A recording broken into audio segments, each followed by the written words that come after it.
Local 514's host Savannah Craig interviewed Professor Hashem Akbari. Akbari and Craig discussed his research in relation to global warming as well as the benefits of trees. Could you please just state your name and your position at Concordia? Yeah, my name is Hashem Akbari. I'm a professor at Concordia University, Montreal, in the Department of Building, Civil, and Environmental Engineering. Wonderful, thank you. So in the research that you've conducted so far in regards to your thesis, can making cities cooler have an impact on global warming? Yeah, I think that my aspects of research has several dimensions. The first part is analysis to understand the many aspects of mitigating urban heat islands and reducing summertime cooling, reducing urban temperature during the summer. And then the other is helping with the manufacturers to develop materials. This is particularly relevant for development of cool roofing materials and cool paving materials. And then the third part of my research is the relationship of the urban heat island and the higher temperatures in the city to urban air quality, urban morbidity and mortality, and also ways that urban cooling would affect to also reduce the global temperature by a minute amount, but fairly significant. So talking about trees, there had been substantial research on the benefits of the trees. And I first did a study about 25 years ago for 4 Canadian cities. And analyzing the impact of the trees. And during the summer, in many suburban areas, if trees are being strategically placed around houses, they can provide significant amount of shading. And that shading would help to keep the building cool during the day and during the night, and potentially reducing the cooling energy use during the summer. In Canada, some 50 years ago, the saturation of the air conditionings in residential buildings, mostly single family or 2-story buildings, were very low. But nowadays, almost all the buildings, new buildings that are being built, have air conditioning. And having good measures, which is shading trees, shade trees to shade the buildings, cool roofs, and also a better building construction, it can potentially reduce the need for cooling energy. And in some extent, if people are kind of tolerant for a couple of weeks of a slight discomfort, it may eliminate the use of air conditioning altogether. So coming back to trees affect the energy and air quality in several ways. And what I am saying is not exhaustive in terms of many benefits of the trees, but it is the areas that I am allowed to talk about because that's what I have focused my research. So a shade tree, if it is being planted on the west side and south side of the building, by intercepting the sun's energy, would shade the building and allows the building to have less cooling demand. So that's one potential of the shade trees. Also, in more dense areas of urban areas, a shade tree can provide a comfortable shade for the pedestrians in the streets and would encourage a better city type of living. And trees also, by the process of evapotranspiration, that is, trees need to transpire, take the moisture from the soil and transpire it through the leaves, and mostly through the leaves. They also would be able to keep the environment cool. And that is also another potential benefit of trees. And in addition, on that note, since the moisture in the air during the summer in most of the Canadian cities, particularly Montreal, is fairly high, the potential evapotranspiration benefits of the trees may not be as significant as it is in some dry climates, hot, dry climates. Trees also are a good instrument to filter the pollutants from the air, dust pollutants. So these dust particles typically stick on the leaf surfaces, and when the rain comes down, they are being washed down. So these are the some of the major benefits of urban trees. At the same time, one should also mention costs associated with tree planting. Tree planting can cost anywhere from $0 to thousands of dollars. Not planting alone, planting, maintenance, and upkeeping. So if one is planting trees for their own benefits and leisure, comfort, visual comfort, environmental comfort, and all you need to do is just to help those people to select the right tree for the environment, and the additional benefits would come for free. But if a tree is going to be planted by a professional, it costs a significant amount of money. And on top of that, tree maintenance, pruning, cutting, and removal of the debris, if it is done by an individual household, may not be costing anything, but if it is done by professional, it would be significant. Then trees also can be a fire hazard.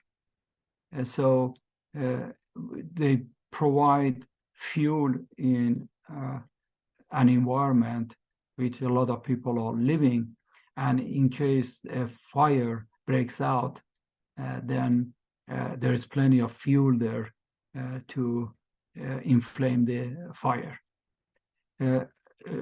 Trees also have potential issues with the roots. The roots seek water and they expand and spread all around. And typically, this may cause some damages to some infrastructure under the ground, such as the basement, such as the foundation, such as the piping. And these things are not known until the problem would happen. And when the problem happens, it would require significant amount of expenses and efforts.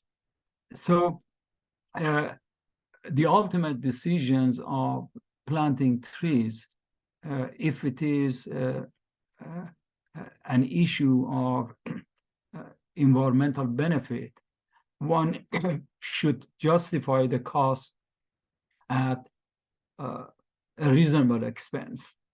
And if it is only for the energy benefits, the maintenance and planting of trees by professionals, the cost would be far more higher than the benefits that you get for the reducing of the energy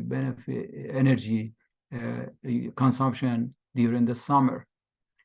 So my recommendation to various organizations, including cities, have been try to find out those people who are planting trees or would like to plant trees and take care of them. Provide them with the right species of trees and right directives of where to do and how to do that. And let the natural cycle of the citizen taking of the trees take over of the entire process. At one time, I was actually encouraging communities in the high schools to have courses for environmental issues. And one of the projects in those environmental issues would be that each high school student on the first year of the high school would be responsible for, say, the planting and taking care of 10 trees during the next 4 years of the high school. And by that way, they would be able to learn some community values and also focus their energy in a constructive way. So this is a short summary of what I can probably start to offer as a discussion for trees, and I would be more than happy to answer any specific questions that you might have. Thank you for providing these details. I'm just looking back on my notes quickly. In terms of what you were saying earlier about the relationship between trees and affecting the air quality, how like what's the rate, you know? I mean, to kind of decontaminate a city, how many trees do we need to have present, for example? That definitely depends on the pollutant species and each environment by itself. In a dusty environment, such as deserts like hot climate, when there is plenty of dust, trees can be highly effective in removing the dust particles from the earth.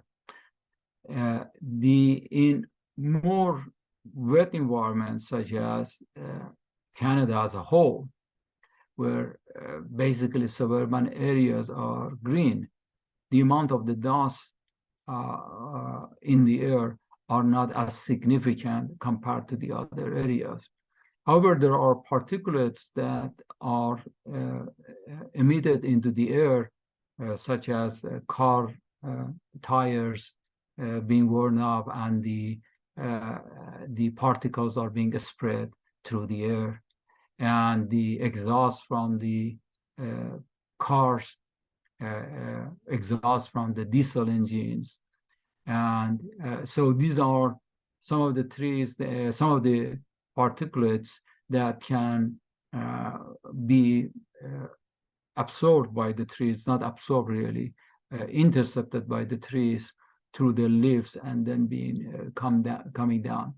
So the exact number of how many trees are needed, it's a question that it is highly site specific and requires actual measurements and developing policies related to the right species. And I am not quite sure that, let me say it this way, I have not seen any particular research that quantifies the number of trees that are needed in order to remove their particles, the particles from the air. So people are not looking at it from that point of view. In order to control the particulates in the air, the first priority would be to reduce the emissions from the source. And once that it is being done, then you would find out in a reasonable tree planting how that would be making the air more clean. Thank you. I was thinking about this when you were discussing how flammable that trees can be, just in terms of the wildfires in Quebec having destroyed so many trees. How does this change our environment in the province as a whole, just in terms of, you know, fighting climate change and the amount of carbon that's now come into the air as a result of these trees and soil being burnt? Yeah, I think that, as you know, the majority of the mass structure of or component of the tree is carbon. And once it is being cut down or burned, if it is being cut down and left on the surface, then gradually they decompose and they eventually turn into CO2 into the atmosphere. And every single molecule or atom of carbon would either be stored on the ground, or it would be changed into CO2 into the atmosphere. So fire management and the global warming are serious issues, and there are a lot of people that are looking into how to control the fire. In order to control the fire, you typically fire needs three elements: fuel, oxygen, and heat. Or fire, if you a spark. Now, in management of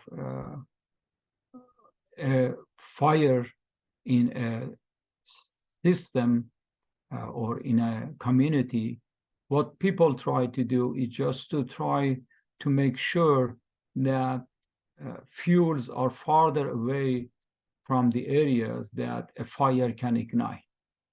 So, for instance, around the highways or freeways, you would find out that there is typically in most area widths of about 5 to 6 meters away from the freeway that it is being completely cleaned up. And the reason for that is that when people are driving, careless people throwing out bottles from the windows, cigarettes. So if these bottles from window broke on and they create a magnifying glass that can start a fire, they would not have the fuel to start it. So that's the reason that they clean it up. Now, the issue of the global warming is that the effect on drying the environment and drying this surrounding of trees is huge.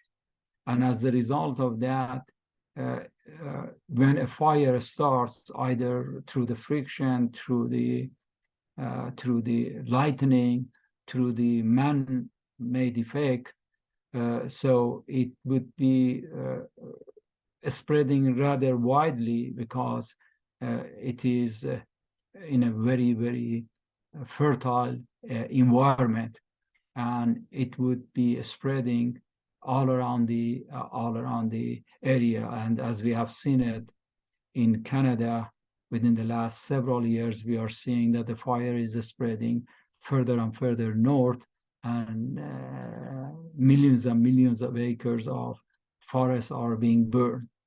So I would probably advise, not probably, definitely advise for people who are interested in the fire management to talk to the experts for the fire management. And that is, I have some general knowledge of it, but definitely I'm not an expert on that. No problem. Thank you. Thank you for sharing your thoughts.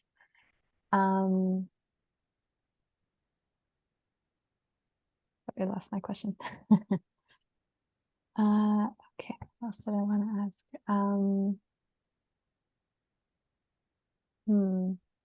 In regards, I mean, this kind of links to what I asked before, but you know, in regards to the wildfires causing so much smog in Montreal, if we had more trees in our city, would this have been able to reduce the smog and, you know, purify our air a little bit? Or does that not help so much just because, you know, a lot of the province is on fire? Yeah. When there is a big fire going on, the amount of the smoke and smog that it is being created is huge. And no immediate solution for that is available. Typically, the plumes spread all around the world, and they go high all around the world, and then they mix with the clouds, and they eventually come down in one form or the other by rain to the surface. And a small amount of that would stay in the atmosphere, particularly those particulates that are gaseous, they're not dense particulates. And so in a fireless environment, urban areas are producing a smog by the reaction of the volatile organic compounds that are coming from many sources, including from trees, with the oxides of nitrogen, that it is mostly coming from the combustion process. Volatile organic compounds would react with NOxes during the daytime and create a dangerous gas, which is called ozone, surface level ozone. This should not be confused with the top of the atmosphere ozone layer. This is the surface layer ozone. This surface layer ozone can be highly destructive to both human and animal and trees' life. So having trees, by reducing the temperature of the urban areas, including with trees, in addition to the trees, cool roofs and cool pavements, you can keep the cities cooler by few degrees Celsius. And that few degrees Celsius would slow down the reaction of the NOxes and volatile organic compounds. And during the day, less of the smog or ozone would be created. And then as the day goes by, during the night, the pollutants, NOxes, and volatile organic compounds would be driven away, blown away from the city by the wind. And so you basically do not allow this process to fully recognize during the day when there is sunlight. And so two summary points. When there is fire and there are smoke, all you can do is just to protect yourself. And there is nothing that you can do with what's going on in the atmosphere that can be done in a reasonable cost. One can imagine having some interception system that takes the air and filters it and puts it back into the air. But that would be extraordinarily expensive if you want to be effective.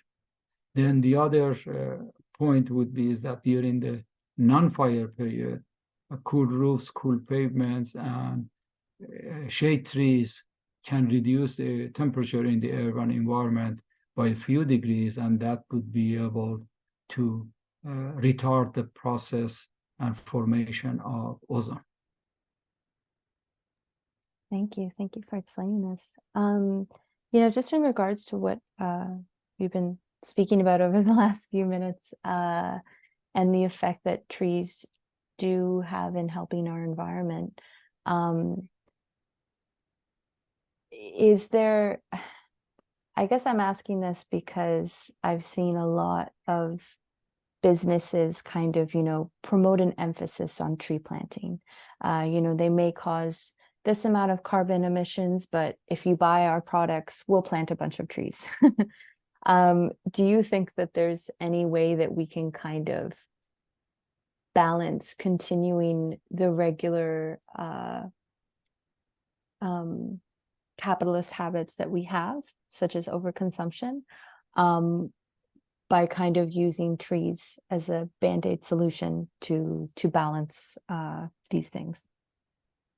Yeah, the amount of the CO2,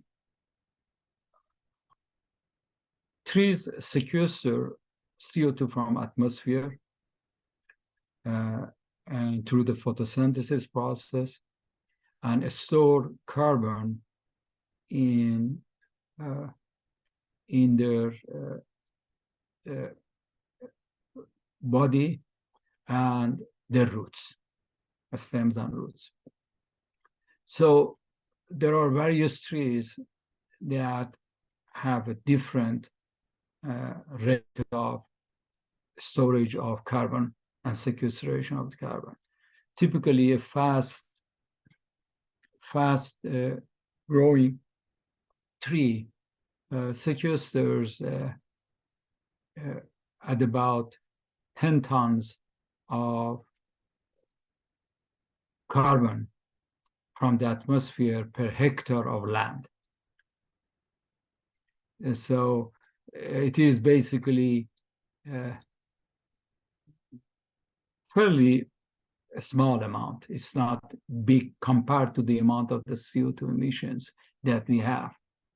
And so the CO2 that we have in the atmosphere is mostly has come from the combustion process, and that combustion process has been a human activity.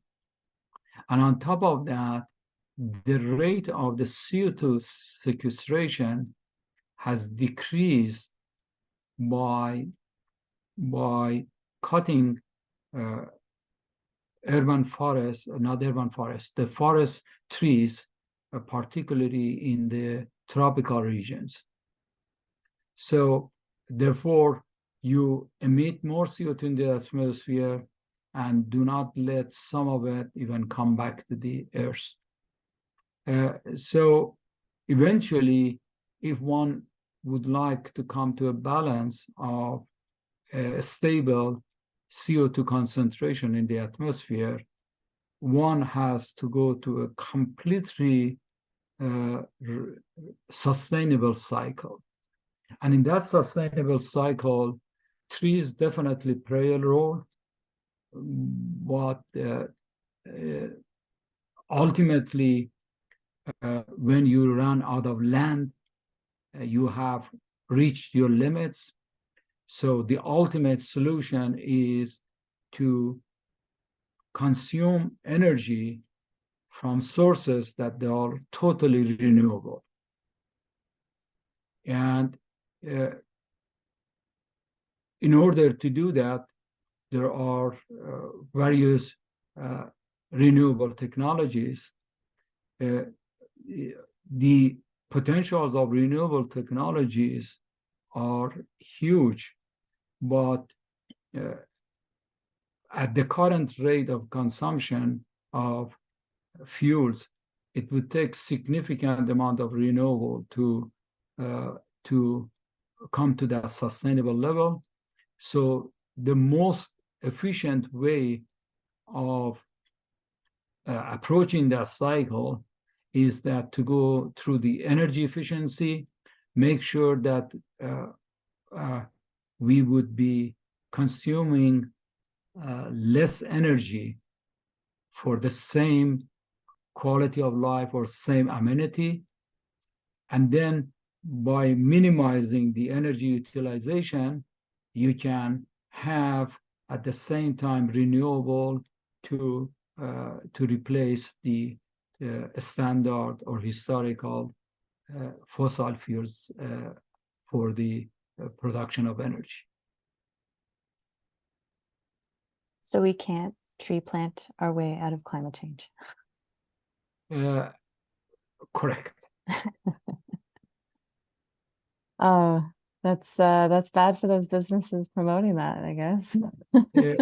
They're basically saying that we try to be carbon neutral, and our products, when you buy our products, they have been this much amount of life cycle energy in that product.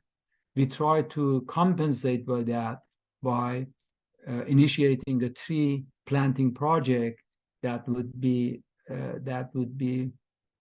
negating that production, and the net would be zero.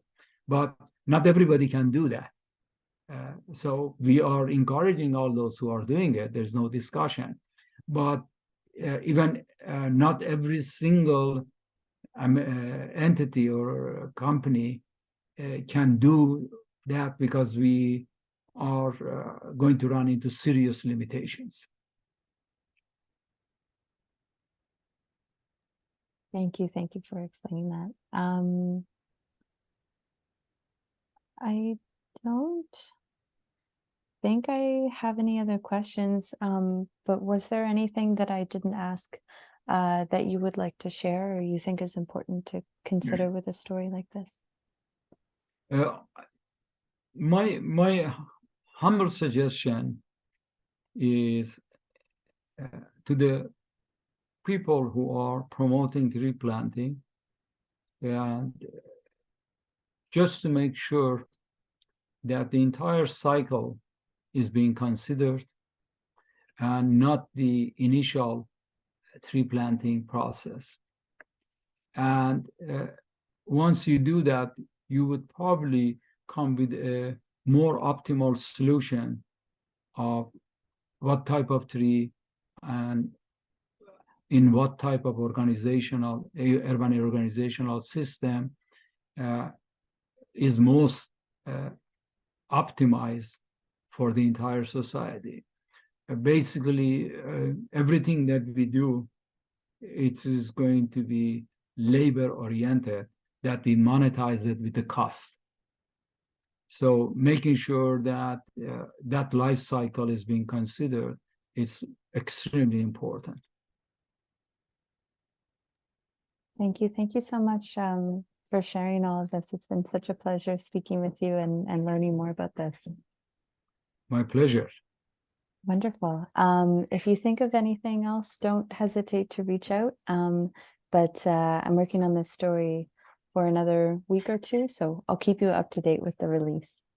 Wonderful. And I also would offer my scientific or fact overview on the points that you would like to mention in your report.